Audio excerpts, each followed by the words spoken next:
उनकी इतनी हिम्मत की दोनों राज्यों के बीच के समझौते को तोड़ दिया। उन्होंने उसी दिन अपनी मांगें साफ रख दी थी।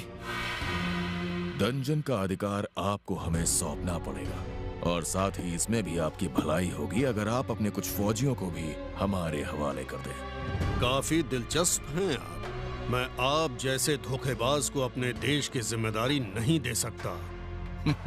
आपके ये शब्द आप पर बहुत भारी पड़ेंगे, मेरा यकीन मानिए।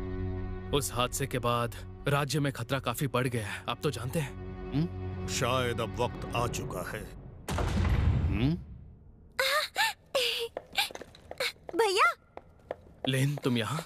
डैड।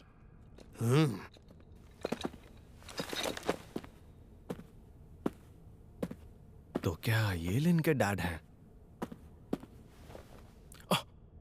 लेन, तुमने क्लोक ऑफ हर्मिट पहना है और तुम इसे बाहर ले गई। जानती हो ये कितना खतरनाक है? मुझे ले जाना पड़ा क्योंकि मैं चाहती थी कि मैं अपने बचाने वाले को खुद ढूंढूं। तो यही वो शख्स है? जी, इन्होंने ही उस दिन मेरी जान बचाई थी डैड। इन कपड़ों में यहाँ आने के लिए माफी चाहता हूँ। लिन ने कहा कि उसे बहुत जल्दी है। तुम उसकी फिक्र मत करो। हमसे यहाँ मिलने आने के लिए तुम्हारा शुक्रिया। वैसे मैं आपको बताना चाहूंगा कि मैं किसी राजघराने से नहीं हूँ। मुझे तहजीब के बारे में ज्यादा नहीं पता, तो हो सकता है मैं अनजाने में कोई गलती कर बैठूं। तो आप बुरा तो नहीं मानेंगे? ऐसे तो तुमसे बात करना और भी आसान हो जाएगा। मैं तुम्हारा शुक्रिया अदा करना चाहता हूँ। अगर तुम उस दिन वहां नहीं होते तो मैं अपनी बेटी से शायद फिर कभी नहीं मिल पाता। तुम्हारा बहुत बहुत शुक्रिया। मैंने ऐसा भी कोई बड़ा काम नहीं किया है। आपने इतना कहा वही मेरे लिए काफी है। चलो, इन्हें जो कहना था इन्होंने कह दिया। अब मैं आराम से घर जाकर नहा सकता हूँ। लेकिन फिर भी हम अपने हीरो को यहाँ से खाली हाथ नहीं जाने दे सकते। जमीन जायदाद तुम जो चाहो मांग सकते हो। मैं तुम्हारी हर ख्वाहिश पूरी करने की कोशिश करूंगा।